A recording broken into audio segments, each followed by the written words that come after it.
کہ اب یہاں پر ایک ہمیں معاشرے کے ان طبقات کو بھی اٹریکٹ کرنا چاہیے جو زیادہ مضبوط رکھتے ہیں، جو زیادہ پاورفل ہیں. اس طریقے سے جب یہ کیا گیا تو ایک خاص کا سیکشن قائم کیا گیا جہاں پاس اور ایلیٹ لوگوں کو مدعو کیا جائے، اور اس کی نمائندگی کرتے تھے اس کی مولانا طارق جمیل صاحب، جن کا اور انہوں نے یہاں پر آپ نے دیکھا ہوگا کہ انہوں نے شوبز کے لوگوں سے رابطہ کیا، انہوں نے کرکٹر سے رابطہ کیا، انہوں نے یہاں پر وزیر اعلیٰ سندھ جب وہ ہوتے تھے تعلق رکھنے والے ارباب غلام رحیم، وہ حکومت سندھ سی ایم ہاؤس میں یہاں پر درس قرآن دیتے تھے یا تبلیغ کا جو تھا فرض انجام دیتے تھے. ان کے اثرات ہوئے پورے دنیا میں، ان کے تعلقات بنے، ایک کانٹیکٹ بنے. اب بگاڑ یہاں سے پیدا ہوا، لوگ اس کو لے کر جاتے ہیں کہ سیاست کی طرف، لیکن اب ہم یہاں بات کر رہے ہیں کہ یہ جو تبلیغی جماعت کا اپنا نظام تھا، بہت ڈھیلا ڈھالا نظام تھا. پہلے ایک امیر ہوتا تھا، عالمی سطح پر لوگ اس کو فالو کرتے تھے، پھر اپنی اپنی جگہ بنگلہ دیش، پاکستان اور انڈیا کی جماعتیں تھی وہ اپنا کام کر لیتے تھی. پاکستان میں ریونڈ اس کی نمائندگی کرتا تھا. لیکن جب طارق جمیل صاحب کی ذاتی شخصیت سوشل میڈیا پہ پروجیکٹ ہونے لگی تو کچھ لوگوں نے جبھی سے کچھ انہیں نوٹ کرنا شروع کیا تھا. لیکن پھر اس کے ساتھ ساتھ یہ ہوا کہ تحریک انصاف کو عوام میں ایک بہت پذیرائی حاصل ہوئی، اور مولانا طارق جمیل صاحب نے بھی بالکل جہاں بڑی عوام کی پذیرائی ہوگی انہیں وہاں رابطہ کرنا تھا. لیکن مولانا کو وہاں پر کچھ زیادہ اتنا پذیرائی ملی، اور لوگوں کے آبزرویشن یہ ہے کہ وہاں سے مولانا کا ایک کمرشل انداز بھی جو تھا وہ بیدار ہوا، اور مولانا نے اپنے ذات کو پروموٹ کیا، اپنے بچوں کو پروموٹ کیا، اپنے مدرسے، اپنا کاروبار کروڑوں اربوں کا جو ہے وہ پھیلنا شروع ہوا.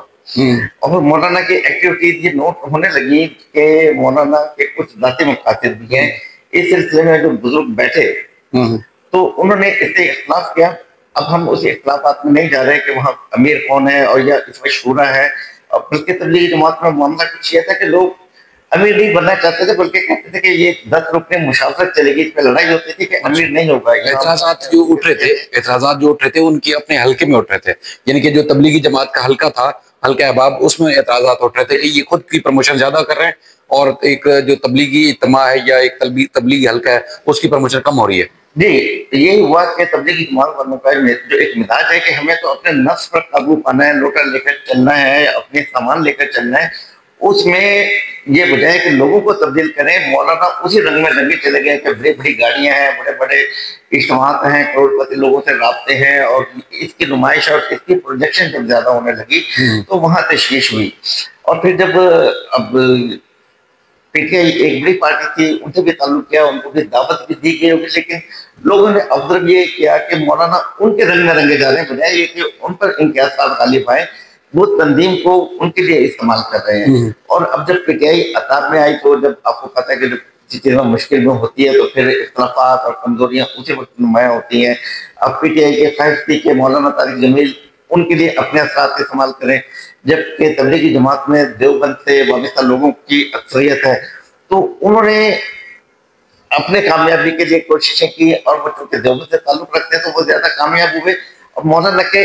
خطاب پر پابندی لگ گئی. یہاں مولانا کی شخصیت کا تعین اور فیصلہ یہ کرنا پڑتا ہے کہ بہت بہت عالم ہے، لیکن اسلام میں جو کچھ ہوا ہے کہ اگر امیر یا قیادت کوئی حکم دیتی ہے اسے خوش اسلوبی سے تسلیم کیا جاتا ہے، لیکن مولانا نے اس کی مزاحمت کی. اچھا ایک چیز تھوڑا سا کلیئر جو دیکھنے والے ہیں کہ جو پی ٹی آئی کے ساتھ ان کی زیادہ قربتیں بڑھنے لگی، حکومتی جو ایوان ہے وہاں ان کی جب اپنی قربتیں بڑھنے لگی تو تبلیغی جماعت نے ان کے اپنے جو خطابات ہوتے ہیں، تقریریں کرنی ہوتی ہیں ایک بحیثیت عالم کے، وہ اس کے اوپر ان کی پابندی عائد کر دی کہ مولانا طارق جمیل صاحب کوئی خطاب نہیں کر سکیں گے. اب تک پابندی برقرار ہے. وہ پابندی برقرار تھی کہ کہیں وہ اپنے اس خطاب کو یا اس پلیٹ فارم کو پی ٹی آئی کے لیے استعمال کریں، لیکن مولانا اجتماعات میں آتے تھے جاتے تھے. لیکن معانسرہ میں جو پچھلے ہفتے جو پروگرام ہونے لگا، چونکہ مولانا انفرادی طور پر ان کی اپنی ایک ٹیم ہے، پی ٹی آئی کے لوگ بھی ہیں، جیسے بھی ہزارہ یونیورسٹی میں ان کا ایک لیکچر تھا یا خطاب تھا، اس کے ساتھ ساتھ مولانا نے خواہش ظاہر کی کہ جب مانسرہ میں اجتماع ہو رہا ہے اسی ڈویژن میں تو میرا یہاں بھی خطاب ہو. لیکن جب وہاں مشاورت ہوئی یا مشورہ جسے کہتے ہیں تبلیغی جماعت کے لوگ، وہاں مشورہ کیا گیا تو اکثریت نے اس کو ناپسند کیا. لیکن مولانا نے یہاں پر اپنی قوت کا اظہار کرتے ہوئے کہا کہ وہ اگلے دن یہاں پر بطور قوت آئیں گے اور یہاں پر ضرور خطاب کریں گے. جب یہ بات ہوئی اور تبلیغ جماعت میں یہ پھر پینک پھیل گئی، پھر وہاں پہرے دار لوگ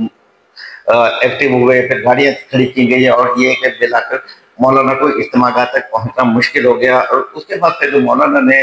اپنا آڈیو ریکارڈ کرایا، جو مولانا خطابت کے تو ماہر ہیں، انہوں نے کہا کہ اللہ تعالیٰ نے مجھے پہلے تو انہوں نے اپنے خاندان کے بارے میں تعارف کرایا کہ میں ایک بڑے خاندان سے تعلق رکھتا ہوں اور میری وجہ سے تبلیغ کی جو دعوت ہے وہ 6 بر اعظموں تک گئی، ورنہ آپ کو یہاں سے آگے جانتا کون ہے کہ آپ 1-2 اجتماعات کر لیتے ہیں اور کوئی آپ کو سلام نہیں کرتا. بلکہ انہوں نے ایک سینئر آدمی کا نام لیتے ہوئے کہا جب وہ خطاب کر رہے تھے تو لوگوں نے کہا کہ یہ کون ہے، بٹالہ صاحب ہیں کون. حالانکہ تبلیغی جماعت میں تصور یہی ہے کہ لوگوں کی شخصیت نہ بنے، لوگ تبدیل ہوں. لیکن مولانا نے یہاں چونکہ اپنی شخصیت سازی کی کوشش کی، پروموٹ کرنے کی کوشش کی، تو انہوں نے دوسروں پہ تنقید کی کہ جو میرے بنائے ہوئے بچے تھے، جو میرے شاگرد تھے، وہ مجھ پر حاوی آ گئے اور مجھے پروگرام نہیں کرنے دیتے. تو مولانا کو یہاں یہ دیکھنا چاہیے تھا کہ جو اسلامی تعلیمات تھی کہ آپ نے 18 سے 72 سال تک کی جو عمر 53 سال آپ نے دیے بقول آپ کے اور اس کو سکھایا، لیکن آپ کی خدمات خالد بن ولید سے زیادہ تو نہیں تھی. جیسے اللہ کی تلوار قرار دیا گیا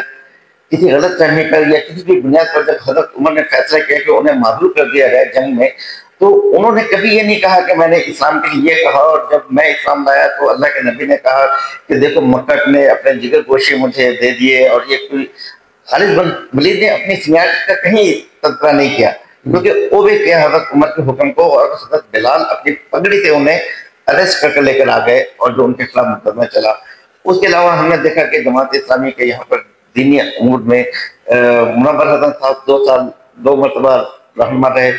تیسری مرتبہ جو وہ لڑنا بھی نہیں چاہتے تھے کسی بھی طریقے سے، ان کا نام آیا اور ان کے نام کو یہ کر کے بدنام کرنے کی کوشش کی گئی کہ وہ شکست کھا گئے. اس طریقے کے بھی ہوئے، لیکن سید منور حسن کی طرف سے کوئی ری ایکشن نہیں آیا. قاضی حسین کی پالیسیوں کے خلاف میاں طفیل کو اختلافات تھے، لیکن ہمیشہ یہ ہوا کہ میاں طفیل احمد کو وہاں پر اسٹیج پر جگہ دی گئی اور انہیں اپنے اظہار کا موقع دیا گیا. اور لیکن امیر جو کچھ کرتا رہا وہ اس کو اوبے کرتے تھے میاں طفیل وغیرہ بھی. لیکن اس حوالے سے مولانا خالد جمیل صاحب نے، طارق شریف صاحب نے کوئی اچھی مثال قائم نہیں کی. انہوں نے قوت کا مظاہرہ کیا، ریزسٹ کیا. انہیں چاہیے تھا کہ اپنا موقف اپنے فورم پہ کسی دلیل سے رکھتے، لیکن وہ اسے عوام میں لے آئے. انہوں نے کہا کہ میں 6 بر اعظموں میں پھیلاؤں گا، پھر خدا کا غیبی سسٹم متحرک ہوگا اور آپ کو اٹھا پھینکا جائے گا جیسے پہلے لوگ گئے. تو مولانا صاحب تھوڑا سا اگر کلیئر کرنے کے لیے پبلک کو کہ جیسے ان کے خطاب پر پابندی اس لیے لگائی گئی تھی چونکہ وہ پی ٹی آئی کے ساتھ زیادہ قربتیں تھیں، ان کے قریب تھے، تو اس لیے تبلیغی جماعت یہ نہیں سمجھتی تھی کہ ہمارے اندر کوئی سیاست داخل ہو یا کوئی سیاسی جماعت کی مداخلت ہو. اچھا، ان کے خطاب پر جب پابندی عائد کی گئی تو اس کے بعد جو ہے انہوں نے مانسہرہ میں جا کے خطاب کرنے کی کوشش کی، تو تبلیغی اجتماع میں شامل جو ان کی سیکیورٹی یا ان کے اہلکار یا ان کے نوجوان تھے انہوں نے روکا کہ چونکہ یہ پوری جماعت کا فیصلہ ہے کہ آپ اس طرح کی تقریب سے خطاب نہیں کر سکتے، اس لیے ان کو اندر داخل نہیں ہونے دیا اور واپس بھیج دیا گیا. اور اس کے بعد انہوں نے یہ آڈیو جو ہے وہ وائرل کیا یا پبلک کیا جس میں انہوں نے اعتراضات اٹھائے. تو اب آپ کا یہ ماننا ہے کہ جو تبلیغی جماعت چونکہ پوری دنیا میں جانی جاتی ہے تو ان کے فیصلے کو ان کو تسلیم کرنا چاہیے تھا، اور اپنا یہ جو ری ایکشن دیا انہوں نے، جو رد عمل دیا، یہ رد عمل ان کو نہیں دینا چاہیے تھا، جو کہ تبلیغی جماعت کے لیے باعث آپ کہہ سکتے ہیں کہ شرمندگی بھی ہو سکتی ہے، ایک ندامت، یا ان کے لیے ایک مزید جو ہے سمجھ لیں کہ لوگوں کو بات کرنے کا موقع مل سکتا ہے. تو ماضی کی آپ جو علماء کرام یا جس طرح جماعت اسلامی یا دیگر لوگوں کی جو آپ مثالیں دے رہے ہیں وہ بھی اسی تناظر میں دے رہے ہیں کہ چونکہ جو ایک جو ریاست یا جو ادارے یا فیصلہ کر لیتے ہیں یا سربراہان جو امیر فیصلہ کر دیتے ہیں ان کو چاہے کتنی بڑی طاقت کیوں نہ ہو اس کو تسلیم کرنا پڑتا ہے، وہ تسلیم کر کے خاموشی سے بیٹھ جاتا ہے. لیکن ایسا نہیں ہوتا کہ وہ خود سے ری ایکشن دے اور خود سے جو اتنا بڑا جو ایک تبلیغ کا جو ایک سیٹ اپ ہے اس کو جو ہے متاثر کرے اپنی اس طرح کی باتوں سے. بالکل، میں نے یہی کہنا تھا کہ جو کچھ بھی ہے اگر آپ ویو ہو سکتا ہے کہ آپ کے ویو ٹھیک ہوں، لیکن اس فورم پہ آپ جدوجہد کریں، دلائل سے منوانے کی کوشش کریں یا کوئی نیا پلیٹ فارم بنا لیں. لیکن تبلیغی جماعت کو یہ کہنا کہ آپ نہیں جانتے تبلیغ کیا ہے، آپ کو قرآن کا نہیں پتا، آپ کو سیرت کا نہیں پتا، ایک بڑا دائرہ ہے. ہمیں بھی اختلاف ہے تبلیغی جماعت سے، ان کے فضائل اعمال سے بھی اختلاف ہے، لیکن انہوں نے مسلمانوں کے ایک بڑی تعداد کو جوڑ کے رکھا ہوا ہے. اس اجتماعیت کو بکھرنا نہیں چاہیے، اس پہ دھبے نہیں لگنے چاہیے، اس پہ اختلافات نہیں ہونے چاہیے. چلیں آپ کا بہت شکریہ، اپنا فیڈ بیک ضرور دیجیے گا. اللہ حافظ.